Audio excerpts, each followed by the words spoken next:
கோலிவுட்ல ரொம்பவே பெரிய எதிர்பார்ப்புகளுக்கு இடையில நடிகர் விஜய் நடிச்சிட்டு வர்ற கோட் படம் ரிலீஸ் ஆக இப்போ ரெடி ஆகிட்டு வருது. இந்த படத்தை டைரக்டர் வெங்கட் பிரபு டைரக்ட் பண்றாரு.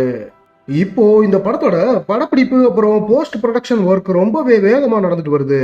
இப்படி இருக்கும்போது கோட் படம் வர்ற செப்டம்பர் மாசம் 5ஆம் தேதி ரிலீஸ் ஆக இருக்கு. படம் ரிலீஸ் ஆக இன்னும் கொஞ்சம் மாசமே இருக்கிற இந்த டைம்ல படத்தோட சேல்ஸ் இப்போ ஸ்டார்ட் ஆகியிருக்கு. இப்படி இருக்கும்போது கோட் படத்தோட தியேட்டர் ரிலீஸ்க்கு அப்புறமா ஓடிடி உரிமையை ஃபேமஸ் ஓடிடி கம்பெனியான நெட்ஃபிளிக்ஸ் வாங்க இருக்காங்களாம். இது சம்பந்தமா பேச்சுவார்த்தை நடத்தின படத்தோட ப்ரொடக்ஷன் கம்பெனி படத்துக்கு 150 கோடி ரூபாய் கேட்டிருக்காங்க. ஆனா நெட்ஃபிளிக்ஸ் கம்பெனி 150 கோடிலாம் கோட் படத்துக்கு கொடுக்க முடியாதுன்னு சொல்லிட்டாங்களாம். இதனால கோட் படத்தோட ப்ரொடக்ஷன் கம்பெனி வேற ஏதாவது ஓடிடி கம்பெனிக்கு படத்தை 150 கோடிக்கு சேல்ஸ் பண்ணிடலாம்னு நினைச்சிருக்காங்க. ஆனா கோட் படத்தை வாங்க எந்த ஒரு ஓடிடி கம்பெனியுமே முன் வரல. இதனால நெட்ஃபிளிக்ஸ் கம்பெனி கிட்டயே மறுபடியும் பேசி 125 கோடிக்கு படத்தை சேல்ஸ் பண்ணிருக்காங்க கோட் படத்தோட ப்ரொடக்ஷன் கம்பெனி. இது மாதிரியான இன்ட்ரெஸ்டிங்கான சினிமா நியூஸ் பத்தி தெரிஞ்சுக்க நம்ம சேனலை சப்ஸ்கிரைப் பண்ணிக்கோங்க.